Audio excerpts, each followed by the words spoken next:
트럼프가 그린란드를 사겠다고 했을 때 대부분 다들 고웃음 진짜 터졌잖아요. 근데 이게 단순한 부동산 쇼가 아니라는 걸 이해하는 순간 등골이 좀 서늘해지거든요. 이건 섬 얘기가 아니에요. 바닷속 2500m 아래 우리가 보는 지도에는 아예 그려지지도 않은 땅을 누가 차지하느냐, 그런 얘기예요. 그리고 이 영토 게임에서는 미국이라는 강대국이 아주 역설적이게도 좌석표조차 없는 유일한 구경꾼이거든요. 여러분 안녕하세요, 타일러입니다. 무거울 수도 있지만 진짜 중요한 이야기 하나를 좀 해볼까 싶은데요. 지금 전 세계 뉴스를 보면 온통 이란인이 중동인이 하는 그 화약고에 쏠려져 있는 그런 부분이 있잖아요. 근데 그동안 이상할 정도로 되게 조용하게, 그러면서도 큰 패권 경쟁에 하나 되게 진행되고 있는 건이 있거든요. 바로 북극 해저를 누가 통째로 삼키느냐, 그 경쟁이에요. 이 판을 제대로 봐야 할 텐데 일단 여러분 머릿속에 있는 프레임을 하나 한번 내버려야 되는 그런 상황이에요. 트럼프가 그린란드를 갖고 싶어 한다. 요건 맞는 말이에요. 근데 이건 포인트가 아니에요. 여러분, 우리가 던져야 할 진짜 질문은 왜 하필 다른 곳도 아니고 그린란드인가? 를 물어야죠. 캐나다의 누나부트도 아니고 어떤 아이슬란드도 아니고 스발바르트도 아니고 왜 이게 그린란드인 걸까요? 그러니까 그 답을 보려면 육지를 보면 안 돼요. 해수면 위에 아예 답이 없어요. 해수면 아래에 수천 미터 깊고 어두운 곳에 숨겨져 있거든요. 자, 우리가 이런 지정학적인 거를 얘기를 할 때 바둑판을 자주 언급하잖아요. 그쵸? 해적까지 고려한 바둑판을 이해를 하려면 시계를 한번 1982년으로 훅 이렇게 돌려봐야 되거든요. 그땐 UN 해양법 협약이라는 엄청난 국제 조약이 만들어졌거든요. 그걸 이제 불어서 얘기를 하면은 해양법에 관한 국제연합 협약이라고 United Nations Convention on the Law of the Sea, 너무 길어서 보통 영어로 UNCLOS, UNCLOS라고 이렇게 얘기를 하는데요. 근데 국제법 역사상 이게 가장 방대한 조약 중 하나라고 얘기를 하면 될 것 같아요. 이른바 바다의 헌법, 이렇게 이제 바라보고 있는 거예요. 근데 제목에서 아실 수 있는 것처럼 각국이 바다 관련해서 해역을 정하는 어떤 기준이 원래 있을 거 아니에요. 다들 각국마다 그 기준이 너무 다르다 보니까 서로 말이 통하지가 않고 자꾸 중돌이 생기는 거예요. 그래서 다들 그 언어를 좀 맞춰서 소통을 하고자 서로 법을 어느 정도 틀을 좀 맞춰가기 위해서 각국의 어떤 해양법에 관해서 국제적으로 의사를 어느 정도 맞춰가는 협약을 하자, 이런 거였거든요. 이 협약이 뭘 정하냐면 내 거란 기준이 뭐냐를 논의하는 그 기준들을 정해두는 거예요. 그러니까 각 나라가 우리가 공역을 얘기하면 내 땅 위에 있는 공기가 내 공역이다, 이거 되게 간단하잖아요. 바다가 됐을 때는 되게 복잡해요. 내 거란 기준이 뭘까? 그러니까 각 나라 해안에서 한 200해리까지를 자기네 어떤 배타적인 경제 수역으로, 그러니까 Exclusive Economic Zone으로 쓸 수 있게 해줬죠. 그러면 200해리라고 하면은 한 370km 정도의 거리거든요. 서울에서 한 울산까지 가는 정도, 그 정도의 거리부터 우리가 알고 있는 지도에 그 국경선에서부터 바다로 그 정도의 거리는 그냥 온전히 내 거, 이런 식으로 정리가 됐어요. 근데 이것보다 훨씬 더 흥미롭고 또 중요한 조항이 하나 숨어 있어요. 바로 제 76조를 보면은 연장 대륙봉이라는 게 있어요. 요건 뭐냐면 내 땅덩어리가 육지죠? 이거 바다 밑으로 들어갈 거 아니에요? 바다 밑으로 들어가는데 200해리 넘어까지 아주 자연스럽게 쭉 이어져 있는 육지가 그 바닷속으로 들어가는 부분이 있죠. 그건 있다는 거를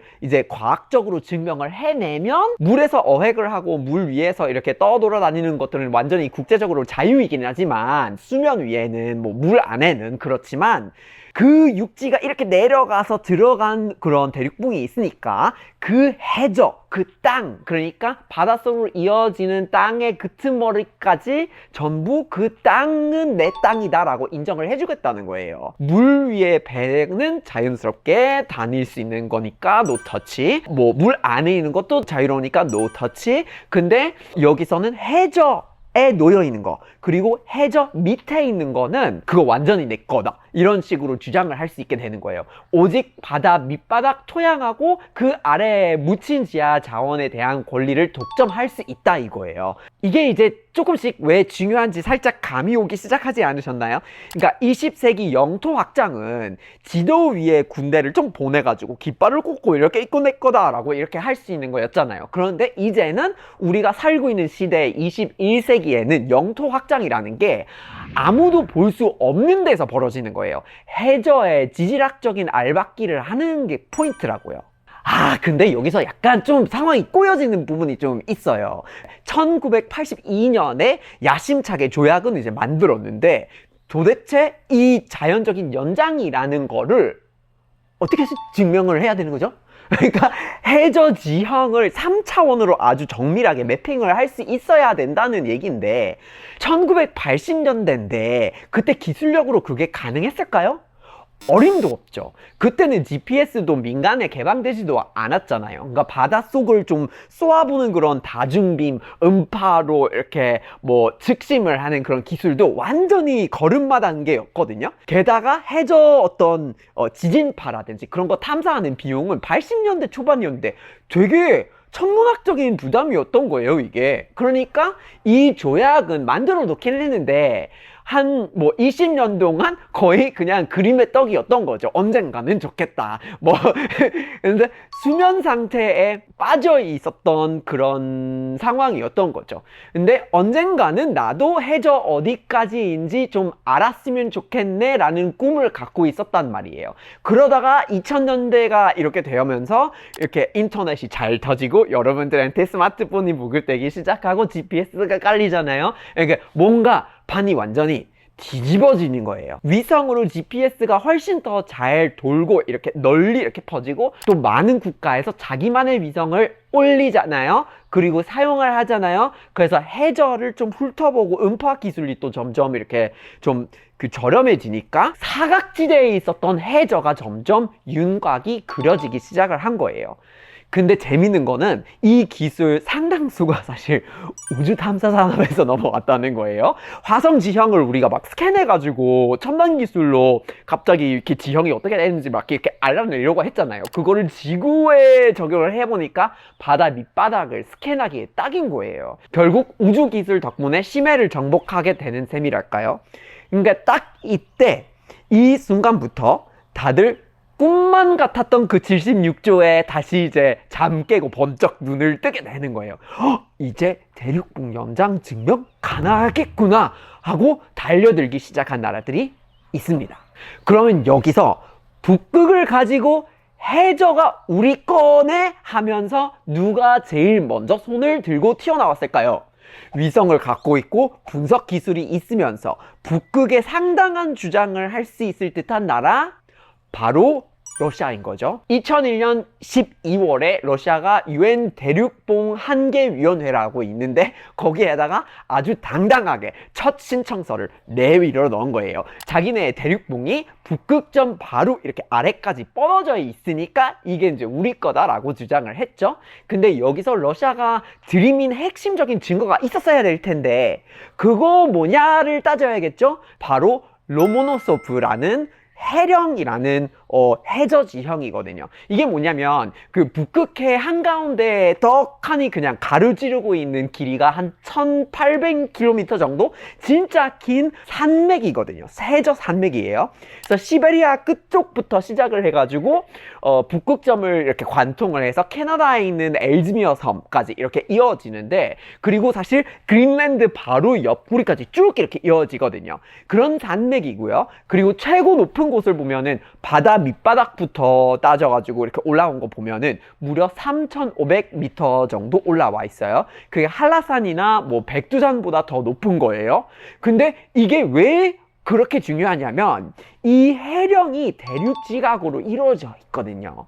그냥 있는 게 아니에요. 대륙지각으로. 그러니까 다시 말하자면 이 산맥에 대한 증명을 한다? 그러면 이거 내 거다 라는 주장을 할 수 있다는 거예요. 누군가는 이걸 보고 봐라, 우리 대륙이 바다 밑으로 이렇게 길게 뻗어나온 거다라고 주장을 할 수 있는 완벽한 명분을 갖고 있는 지형이에요. 그래서 러시아, 캐나다, 그리고 그린랜드를 갖고 있는 덴마크, 이 세 나라가 똑같은 해저를 바라보면서 그 산맥을 두고 지금 서로 이건 우리 대륙붕의 연장이다 라고 하면서 이렇게 3파전을 벌이고 있거든요. 모든 각각 조금씩 좀 주장 내용들이 살짝 논리가 다르죠. 대륙이 다르니까. 근데 포인트는 북극 해저를 동제권을 가지려고 하는 이 세 나라가 동시에 하나의 해저 산맥을 가지고 알박기를 하려고 하는 거예요. 심지어 2007년에는 러시아의 잠수정이 들어가가지고 거기 밑에 내려가서 막 한 이제 4260m 정도 이렇게 내려가서 예, 티타늄으로 만들어진, 그러니까 이렇게 뭐 구겨지면 안 되니까 깃발을 꽂고 다시 올라왔대요. 근데 그때 이제 서방 언론에서는 굉장히 좀 비웃고 구시대적인 거다라고 이렇게 했었지만 절대적으로 그렇게 웃을 일이 아니긴 하거든요. 그거는 진짜 치밀하게 계산된 법적인 근거를 쌓아가려고 하는, 또는 이제 그렇게 내려갈 수 있는 기술력을 선보이는 어떤 이제 전략적인 퍼포먼스였던 거거든요. 이젠 진짜 절대를 놓치면 안 되는 맹점 하나, 많이들 놓치는 부분이에요. 자, 생각해 보세요. 지금까지 제가 얘기한 나라 서로 이렇게 해저 산맥이 내 거다, 로모노소프를 갖겠다고 북극해 상당 부분의 해저를 자기만의 거라고 주장을 펼치고 있는데 명분을 갖고 있는 나라들 얘기를 했죠.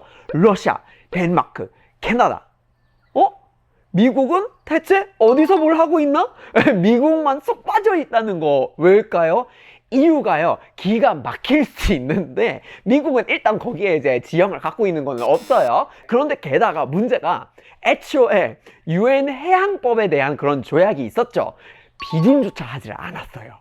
82년도에 그거 나오면서 서명은 해놓고서는 40년 동안 상원에서 통과를 시키지는 않고 그냥 내비둔 거예요. 그러니까 모양새만 갖추고 국제적으로 협업을 하고 있다라고 이렇게 했는데 실제로 법적인 효력은 인정하지는 않겠다는 거예요. 다른 나라들이 이런 대륙붕이 있다고 주장을 하면 우리가 뭔가 뺏길 수도 있으니 인정하지 말자 하고 이렇게 통과를 안 한 거예요. 옛날에 레이건 대통령 시절에 그 심해저의 광물 자원들을 가지고 그걸 이제 나누게 되는 조항이 거기다가 이제 있거든요. 원래 협약에. 그런 거를 이제 그러면 비준을 하면 미국의 주권 침해가 된다라고 이렇게 해석을 한 거니까, 그건 사실 그 기조가 미국에 있는 보수 진영에다가 되게 이념적인 DNA가 돼가지고 바뀌어서 지금까지 이렇게 쭉 이렇게 이어왔어요.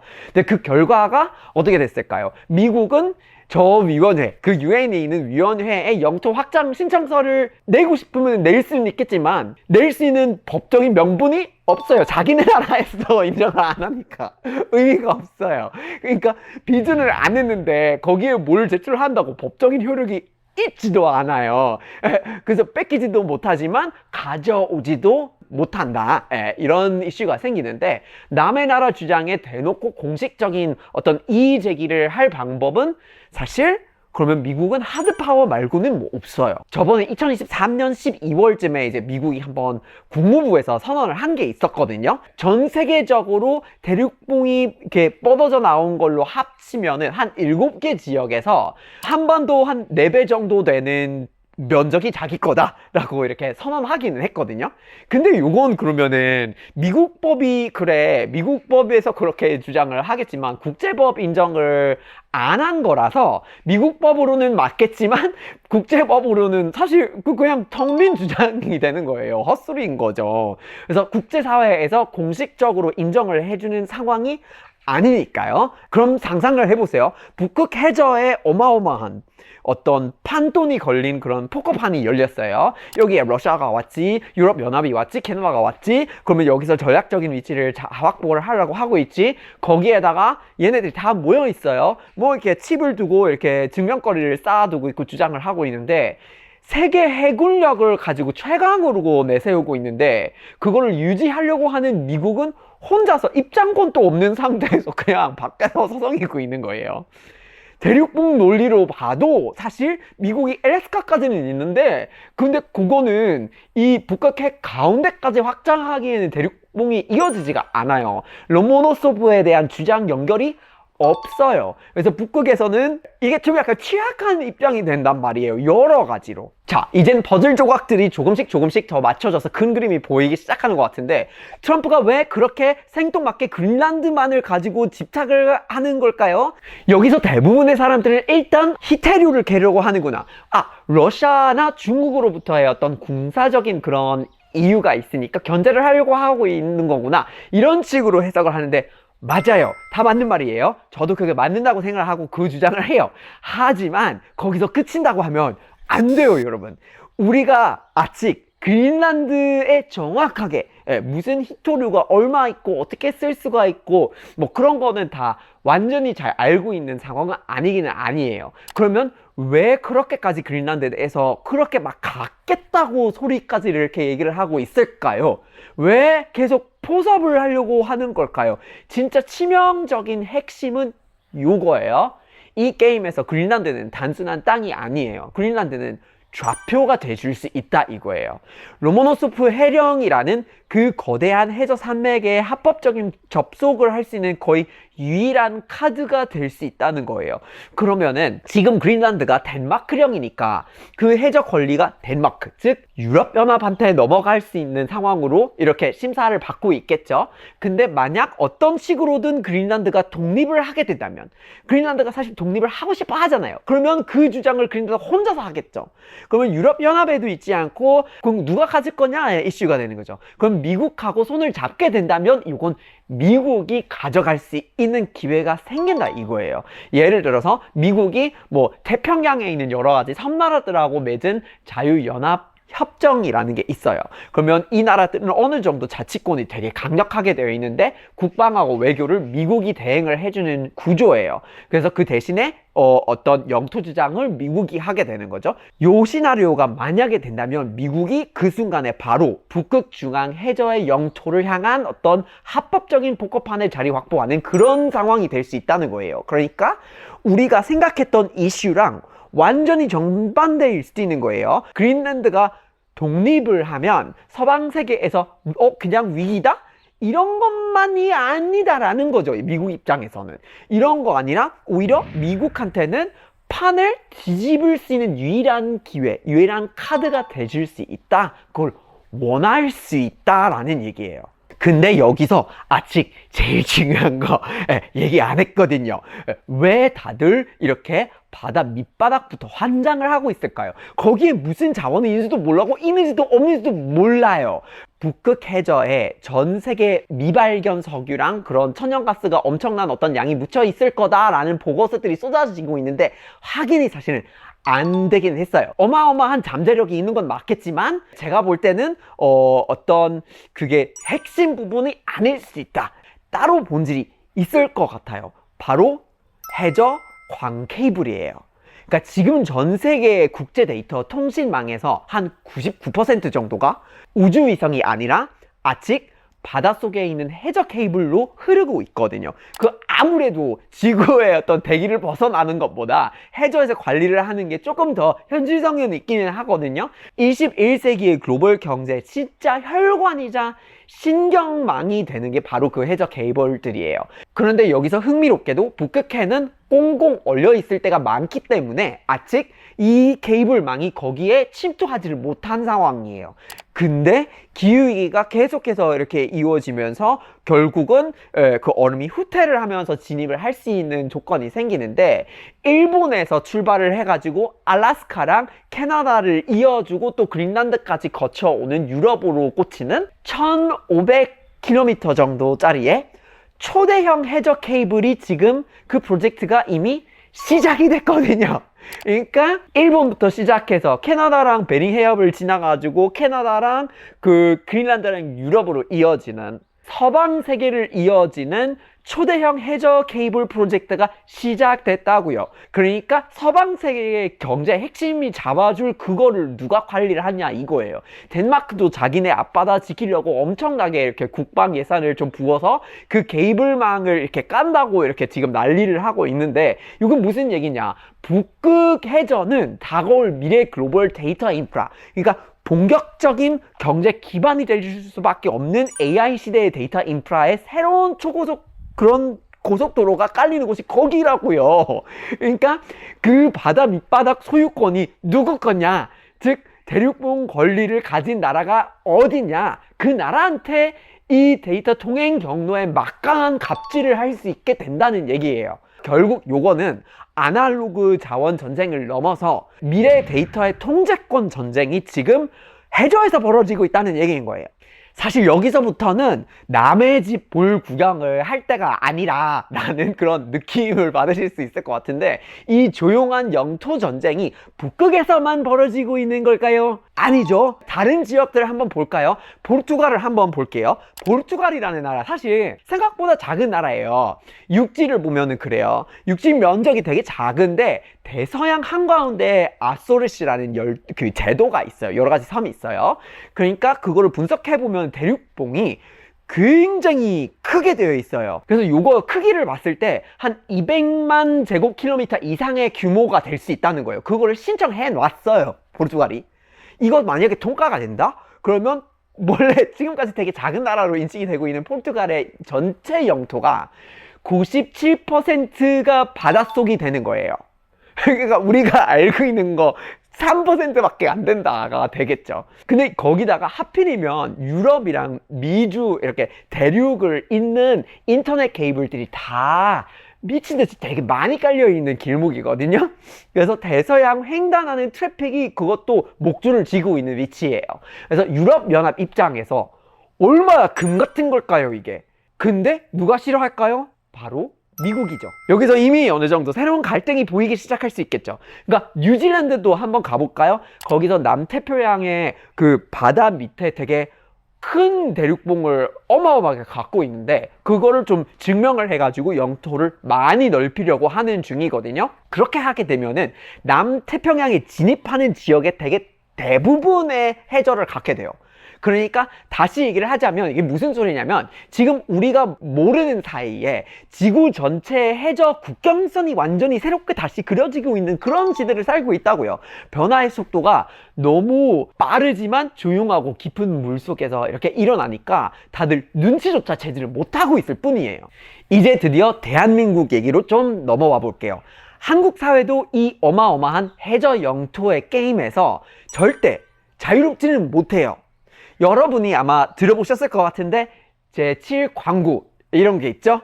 한국이랑 일본 사이에 있는 대륙봉의 어떤 공동개발구역이잖아요. 요거를 1970년도에 협정을 맺어가지고 운명의 시간이 이제 또 다가오고 있어요. 2028년에 이거 만료가 된다는 소리를 한번 들어본 적이 있는데, 만약에 그때가 가서 이젠 뭐 70년대랑 너무나 다른 기술을 갖고 있고 증명을 할 수 있는 다른 것들이 있고 입지가 조금은 달라지고 있잖아요. 갑자기 거기서 일본이, 그것도 지금 군사화를 많이 추진하고 있는 일본이 우리가 이제 공동개발을 안 할래, 과학적으로 보니까 우리 대륙봉의 연장선 됐으네 하면은 그러면 상황이 완전히 뒤집혀 버릴 수 있는 상황이 될 수 있잖아요.